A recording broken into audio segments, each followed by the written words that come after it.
So hello everyone, this is Dheeraj Kuren. आज हम करने वाले हैं क्लास 12th फिजिक्स का चैप्टर मैग्नेटिज्म एंड मैटर। तो चलो बिना किसी देरी के स्टार्ट करते हैं। एंड आज हम करने वाले हैं मैग्नेटिज्म का टॉपिक पूरा एकदम कॉन्सेप्ट क्लियर। तो सबसे पहले हम बात करते हैं मैग्नेटिज्म होता क्या है, ये किस खेत की मूली है। तो मैग्नेटिज्म मतलब वो प्रॉपर्टी जिससे मैग्नेटिक फील्ड मतलब एक मेटल दूसरे मेटल्स को अट्रैक्ट कर पाए। The phenomenon of attracting small pieces of iron steel cobalt. हाँ, आयरन स्टील कोबाल्ट को अट्रैक्ट करने वाला प्रॉपर्टी एक फिनोमिनन, वो भी किसी मैग्नेटिक मटेरियल से, उसे हम कहते हैं मैग्नेटिज्म। मैग्नेटिज्म मतलब एक प्रॉपर्टी है मैग्नेट का, जिससे वो आयरन आयरन कोबाल्ट स्टील को अट्रैक्ट कर पा रहा है अपने पास। उसके बाद है मैग्नेट। मैग्नेट एक ये एक तरह का नेच ये ये मैग्नेट है, और ये हमारे नेचुरल अर्थ में भी मैग्नेट है, साथ ही मैग्नेटिक और Fe3O4 है। और आर्टिफिशियल मैग्नेट भी होते हैं, तीन तरह के होते हैं बेसिकली, हॉर्सो मैग्नेट, एक bar magnet and magnetic needle. Magnetic needle यार और भी होते होंगे। Cause of magnetism, revolution of charge in orbit is in atom is cause of magnetism.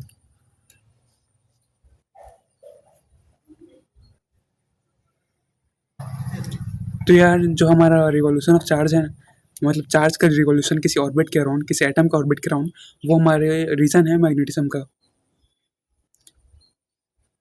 उसके बाद हम देखते हैं प्रॉपर्टीज ऑफ मैग्नेट। मैग्नेट की कौन कौन सी प्रॉपर्टीज होते हैं। पहला property, magnet attract material like iron, निकल एंड कोबाल्ट एक्सेट्रा। तो मैग्नेट कुछ मटेरियल अट्रैक्ट करते हैं, जैसे कि आयरन, निकल, कोबाल्ट, ये सारे फेरोमैग्नेटिक सब्सटेंस है। इसको हम आगे पढ़ने वाले हैं, नो नीड टू वरी। और आइसोलेटेड मैग्नेटिक पोल्स और मोनोपोल्स डू नॉट एग्जिस्ट, मतलब सिंगल मैग्नेटिक पोल्स वाला एग्जिस्ट नहीं करता। जैसे कि मैग्नेट में नॉर्थ पोल होता है, साउथ पोल, वैसे सिर्फ नॉर्थ पोल वाला नहीं मिलेगा, दोनों पोल्स होते हैं हर मैग्नेट में, छोटा छोटा हो या बड़ा से बड़ा। Like poles repel each other, unlike poles attract. तो लाइक पोल एक दूसरे को रिपेल करते हैं, जबकि अनलाइक अट्रैक्ट करता है। चौथा, magnets have direction, magnets have directive properties. तो मैग्नेट्स के पास डायरेक्टिव प्रॉपर्टीज होते हैं, जिससे वो डायरेक्शन पता कर सकते हैं obviously. They align themselves in north south direction when you when suspended freely. ये अपने आप को ना नॉर्थ एंड साउथ डायरेक्शन में अलाइन कर लेते हैं। उसके बाद है magnetic induces magnetism. Magnet induces magnetism in magnetic material when placed near it. तो मैग्नेट ना मैग्नेटिज्म इंड्यूस करता है, मतलब अपना प्रॉपर्टी डालता है मैग्नेटिक मटेरियल में, जब उसके उसके पास में कोई चीज़ रखा जाए। This is called magnetic induction, इसे हम कहते हैं magnetic induction. Magnetic field, the region around magnet और current carrying conductor up to which magnetic effect force can be noticed. Magnetic field क्या है, तो वो रीजन जिसके आसपास मैग्नेटिक मैग्नेटिक फील्ड इमेजिन कर सके, उसे हम कहते हैं मैग्नेटिक फील्ड। मतलब मैग्नेट के आसपास जो एरिया जहाँ तक वो अपना मैग्नेटिक को प्रॉपर्टी छोड़ पा रहा है, उसे हम कहते हैं मैग्नेटिक फील्ड। या फिर current carrying conductor up to which magnetic effect of force can be noticed. तो मैग्नेटिक फील्ड लाइन कैसे दिखता है मैग्नेट के अराउंड, ये देखो, नॉर्थ साउथ, ये साउथ नॉर्थ ऐसे दिखता है। नॉर्थ से निकल रहा है, साउथ से ख़त्म हो रहा है, ये क्लोज लूप फॉर्म करता है। और मैग्नेटिक फील्ड लाइंस का प्रॉपर्टीज़ क्या है, मैग्नेटिक फील्ड लाइंस का प्रॉपर्टीज़ क्या है। Magnetic field line travels from north to south. तो जो मैग्नेटिक फील्ड लाइंस है वो नॉर्थ है, साउथ है, तो वो नॉर्थ से साउथ ट्रैवल करता है आउटसाइड, और इनसाइड साउथ टू नॉर्थ, और इनसाइड साउथ टू नॉर्थ। इस तरीके से वो क्या बोलता है, क्लोज लूप बनाता है। उसके बाद है ये magnetic field lines form close loop, obviously close loop बना रहा है, मैंने बोला था ऑलरेडी। एंड तीसरा है, two magnetic fields line never intersect each other, because if they do so, then there will be two directions of magnetic field of the point of intersection। तो magnetic field lines है ना, field lines वो कभी एक दूसरे को intersect नहीं करते हैं। क्यों, क्योंकि जब ऐसा करेंगे तो वहाँ पे दो डायरेक्शन दिखाई देगा, जो कि अब काफ़ी गलत होगा। उसके बाद है magnetic field line exist inside every magnetize material. तो हमारा जो मैग्नेटिक फील्ड लाइंस है वो मैग्नेटाइज मटेरियल में ही वो इनसाइड में रहता है। उसके बाद है यार magnetic dipole. Magnetic dipole consist of two unlike poles of equal strength separated by small distance. तो मान लो ये इस साइड अट्रैक्ट कर रहा है, इसे रिपेल कर रहा है, और ये दोनों सेम अमाउंट के हैं लेकिन अपोजिट हैं। ये दोनों सेम अमाउंट के हैं लेकिन अपोजिट हैं, वो भी इक्वल डिस्टेंस से सेपरेट हैं। इस साइड एल है तो इस साइड एल है, तो उसे हम मैग्नेटिक डायपोल कहते हैं। जैसे हमने इलेक्ट्रिक डायपोल पढ़ा था ना, वैसे ही ये है।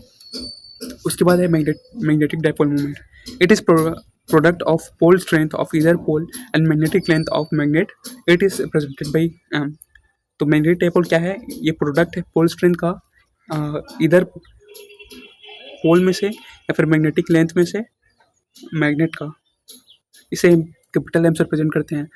जिसकी मोमेंट वो था ना डायपोल मोमेंट, वो कैसे नापते थे? 2Q L।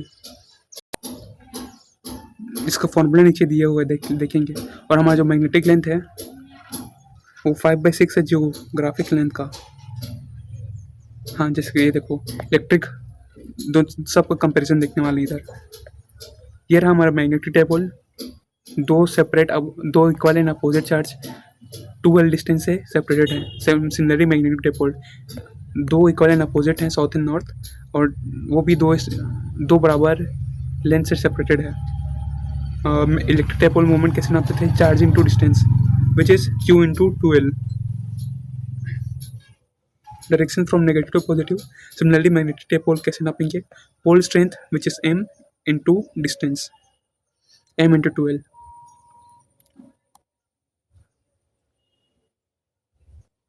मैग्नेटिक डायपोल को हम ऐसे भी नाप सकते हैं, M is equal to IA, और नंबर ऑफ टर्म्स N भी आ जाता है। डायरेक्शन कैसे रहता है? साउथ टू नॉर्थ, और राइट हैंड कर्व रूल से हम नाप सकते हैं। थंब आपका जो थंब है ना, ये आपका ये थंब है आपका मैग्नेटिक मोमेंट दिखाएगा, और ये जो राइट साइड का जो कर्ल है वो हमारा दिखाएगा करंट। मैग्नेटिक मोमेंट ये रहा, M is equal to IA, और इसका यूनिट क्या होगा? Ampere metre square.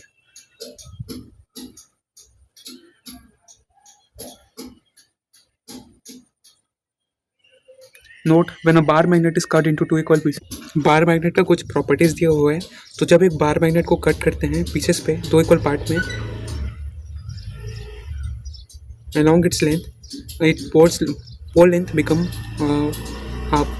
तो इसको जब ऐसे कट करेंगे ना ऐसे, तो इसका जो पावर है वो हाफ हो जाएगा। लेकिन जब इसको इस तरीके से कट करेंगे परपेंडिकुलरली उसके लेंथ के, तो दो नए, तो सेम स्ट्रेंथ का दो नए मैग्नेट बन जाएंगे। भले से छोटा होगा साइज, लेकिन दो नए बन जाएंगे। Analogy between electric field and magnetic field. Electric field और मैग्नेटिक फील्ड के बीच का एनालॉजी क्या है? तो इलेक्ट्रिक डायपोल मोमेंट हम P से रिप्रेजेंट करते हैं, मैग्नेटिक डायपोल मोमेंट हम कैपिटल M से रिप्रेजेंट कर सकते हैं। इलेक्ट्रिक कर सकते हैं, नहीं करते हैं। इलेक्ट्रिक फील्ड E से रिप्रेजेंट करते हैं कैपिटल E से, मैग्नेटिक फील्ड B से, और चार्ज Q से, मैग्नेटिक पोल स्ट्रेंथ M से, और कांस्टेंट 1/4 एप्सिलॉन नॉट, और इसका कांस्टेंट क्या है? Unit upon 4 pi. Analogy between electric field and magnetic field, ठीक, देख लेते हैं।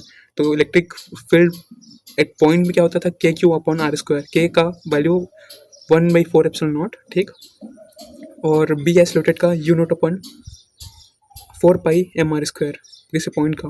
और एक्सेल पे K2P अपॉन R क्यूब, और इसका क्या है? Unit upon 4 pi into 2M upon R cube. और इक्विलेटरल का, इक्विलेटरल मतलब ये,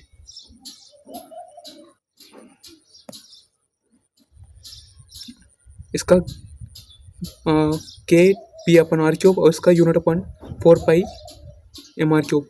इसको ना K बोलते हैं कांस्टेंट। टॉर्क कैसे निकालते थे? PE साइन थीटा, और इसका कैसे निकालेंगे? MB sine theta, minus PE sine theta minus MB cos theta.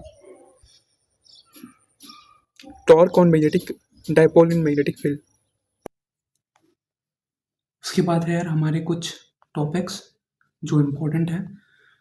कहाँ के हमारा ये torque on magnetic dipole in magnetic field, कि टॉर्क कैसे निकाले मैग्नेटिक डायपोल का, वो मैग्नेटिक फील्ड में। जब एक बार मैग्नेट के मैग्नेटिक फील्ड में रखा जाता है, और वो भी एंगल थीटा के साथ, देखो ये रहा हॉरिजॉन्टल के साथ एक थीटा बना रहा है, नॉर्थ एंड साउथ है। मैग्नेटिक डायपोल है ना, तो इसका डिस्टेंस 2L है, साउथ है, नॉर्थ है, ठीक। तो टॉर्क कैसे निकालेंगे? मैग्नेटिक फोर्स ऑफ इधर फोर्स, मतलब दोनों में से किसी एक का फोर्स दोनों तरफ फोर्स एम बी लग रहे हैं, एम बी लग रहे हैं, दोनों तरफ लग रहे हैं। और परपेंडिकुलर डिस्टेंस कैसे निकालेंगे? थीटा है, सॉरी ये रहा ए सी, विच इज, इसको जब हम वेक्टर कंपोनेंट करेंगे तो कैसे निकालेगा ये थीटा? तो ये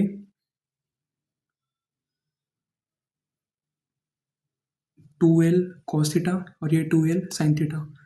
परपेंडिकुलर वाला जब वेक्टर कंपोनेंट करते हैं तो नीचे वाला 2l sin थीटा हो जाए, 2l cos थीटा हो जाता है, और ऊपर वाला 2l sin थीटा, तो ये वो आ गया। और एम बी और बी, तो इसको जब हम तोड़ेंगे, मतलब ट्रांसफर्स कर देंगे बी को इस साइड और 2l को इस साइड, तो ये हमारा बन जाएगा एम बी साइन थीटा, और ये हमारा हो गया डेराइव। और मैक्सिमम टॉर्क कब होता है? जब 90 डिग्री पे होता है, और मिनिमम जब ये 0 डिग्री पे होता है ऑब्वियसली। कहाँ क्या है? Potential energy stores. Potential energy store कैसे निकालेंगे? Consider a bar magnet kept in uniform magnetic field. एक मैग्नेटिक फील्ड मान लो ये रहा, और इसे इसको मैग्नेटिक फील्ड में डाल दिया। जब इसे रोटेट किया जाता है against the field, work is done. In doing so, this work done gets stored in the form of potential energy of bar magnet. The work done gets stored in the form of potential energy. तो जो work इसको rotate करने में होता है वो potential energy के form में स्टोर हो जाता है। तो मान लो थोड़ा सा वर्क किया डाइपोल को घुमाने में, तो थीटा इंटू डी थीटा, थोड़ा सा घुमाएं तो डी थीटा, और टॉर्क मतलब फोर्स ये एम बी साइन थीटा। तो इसको हम इंटीग्रेट करें थीटा 1 से थीटा 2 तक ले जाने में। मान लो थीटा 1 π/2 पे था, 90 डिग्री पे था, और थीटा 2 किसी थीटा एंगल पे है, तो कैसे करेंगे? थीटा 1 से थीटा 2 तक इंटीग्रेट करेंगे तो ये डब्लू हो जाएगा, और ये थीटा 1 से थीटा 2, तो इंटीग्रेट करने पे कुछ फॉर्मूले से होते हैं, साइन का माइनस कॉस हो जाता है इंटीग्रेट करने पे, हो गया। फिर थीटा 2 माइनस थीटा 1, और जब इसे माइनस साइन तो बाहर चला जाएगा, कॉस थीटा, और इसको जब हम सिंपली माइनस को अंदर लाके हम इसको इस फॉर्म में लिख सकते हैं। और for potential energy theta 1 is equal to π/2, ठीक, and M B is equal to cos π/2 minus cos theta. उसके बाद है Gauss law of magnetism. According to Gauss law of magnetism the net magnetic flux through any close surface is always zero. तो Gauss law of magnetism के according क्या है, जो magnetic flux है वो हमेशा जीरो होता है। मैग्नेटिक फ्लक्स कि यहाँ से उस पॉइंट से कितने सारे परपेंडिकुलर लाइंस पास हो रहे हैं किसी भी क्लोज सरफेस से। This isolated magnetic poles are not possible, और आइसोलेटेड मैग्नेटिक पोल्स पॉसिबल नहीं है। It means number of magnetic field line entering the surface is equal to number of magnetic field line है leaving the surface. मान लो एक close surface ये रहा, तो इसका क्या बोलते हैं? गॉस लॉ ऑफ मैग्नेटिज्म कैसा होगा? तो बी मतलब क्या होता था? Magnetic field, magnetic field. तो मैग्नेटिक फील्ड निकालेंगे कैसे यार? सबको इंटीग्रेट कर देंगे, उस पूरे सरफेस का जितना भी निकल रहा है। बी डी एस ये सरफेस है, डी एस मतलब सरफेस, वो जीरो होगा। ये हमें पता है एक्सेल, और उस पर ये हमारा टॉपिक रिलेटेड है। तो ये था हमारा टॉपिक्स। अब हम बात करते हैं मैग्नेटिक सब्सटेंस की। हाँ, मैग्नेटिक सब्सटेंस की, ये है इम्पोर्टेंट टॉपिक यार। कितने तरह के मैग्नेटिक सब्सटेंस होते हैं? पहला डायमैग्नेटिक सब्सटेंस, ये वीकली रिपेल करते हैं, थोड़ा सा रिपेल करते हैं मैग्नेट, थोड़ा सा रिपेल करते हैं, ज़्यादा नहीं करते। जैसे कि bismuth, copper, lead, silicon, nitrogen, water, sodium chloride. कौन कौन से? Bismuth, copper, lead, silicon, nitrogen, water, sodium chloride. और पैरामैग्नेटिक सब्सटेंस वीकली सपोर्ट करते हैं मैग्नेटिक फील्ड को, aluminium, sodium, calcium, oxygen, copper, chloride etcetera. और तीसरा है फेरोमैग्नेटिक सब्सटेंस, स्ट्रॉन्गली सपोर्ट करते हैं मैग्नेटिक फील्ड को, आयरन, निकल, cobalt, gadolinium, steel.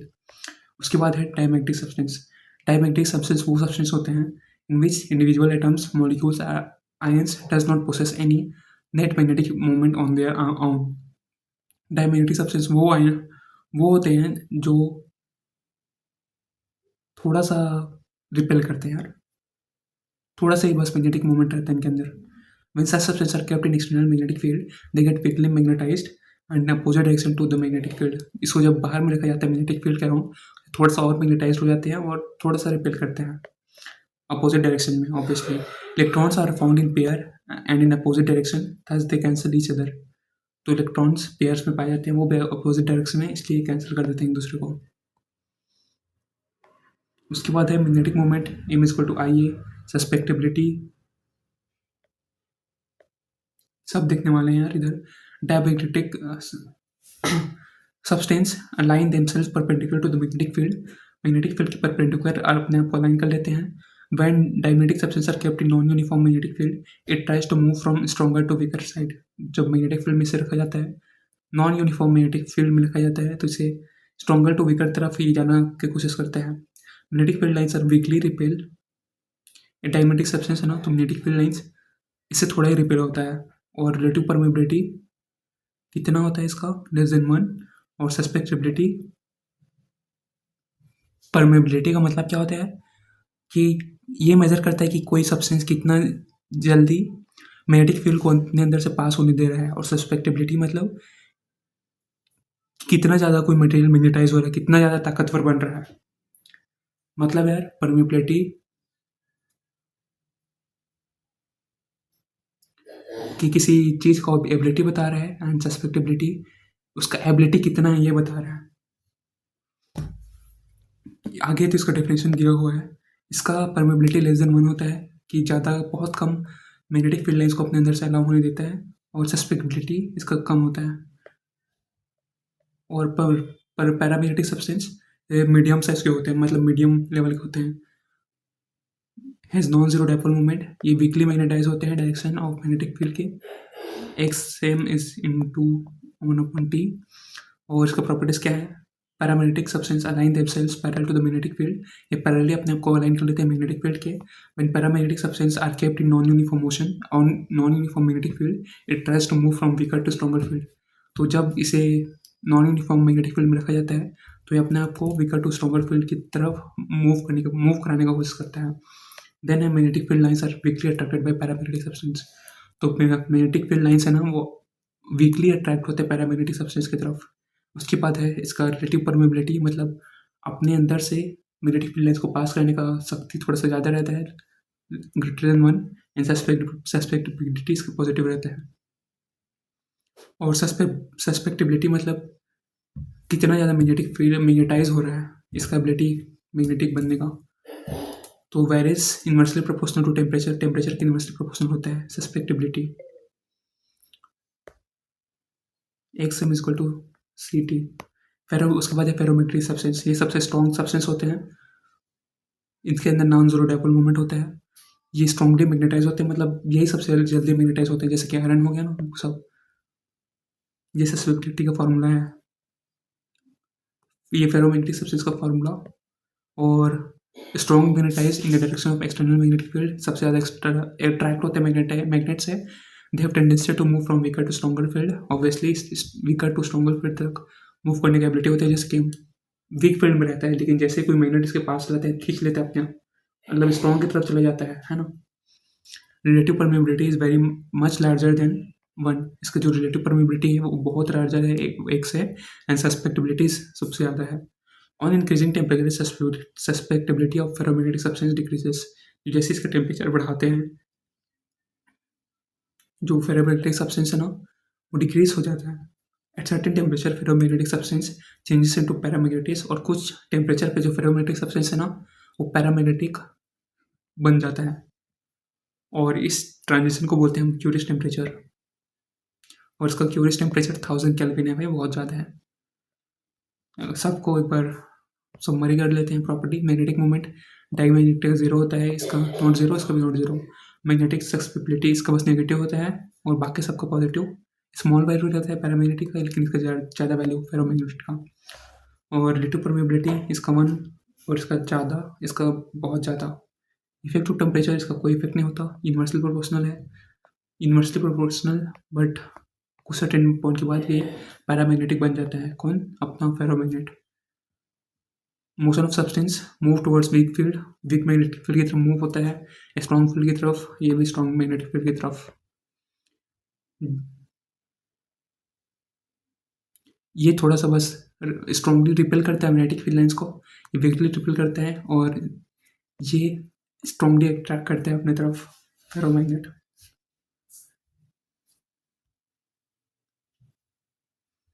Magnetic field intensity या फिर मैग्नेटिक फोर्स H है, वो कैसे आएगा यार, B is equal to mu naught N I. Magnetic field intensity निकालने का फॉर्मूला, जहाँ एन आई किसके बराबर है, H के बराबर, तो H is equal to B upon U naught. H is equal to, इसका formula A upon m, ampere upon metre. Intensity of magnetization I is equal to, इसलिए कि ये क्या है, magnetic moment develop per unit volume.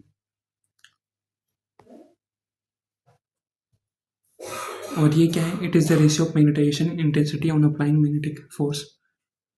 Magnetisation का ratio जब magnetic force apply हुआ चाहे, U naught is equal to mu naught 1+x m। और क्यूरियस लॉ कहता है intensity of magnetization is directly proportional to magnetic field intensity. Magnetization का जो intensity है वो डायरेक्टली प्रोपोर्शनल है मैग्नेटिक फील्ड की इंटेंसिटी से, और इनवर्सली प्रोपोर्शनल टेम्परेचर से। दोनों को अगर हम कंबाइन करें तो I is directly proportional to H/T। Constant हटेगा तो C आ जाएगा, IH इस तरफ, और IH ही हमारा है XM सस्पेक्टिबिलिटी, और इसी को हम कहते हैं क्यूरियस लॉ। तो यहाँ पे होता है हमारा चैप्टर खत्म। आई होप आपको समझ में आ गया, और मिलते हैं नेक्स्ट वीडियोस में, इसको PYQ भी करेंगे।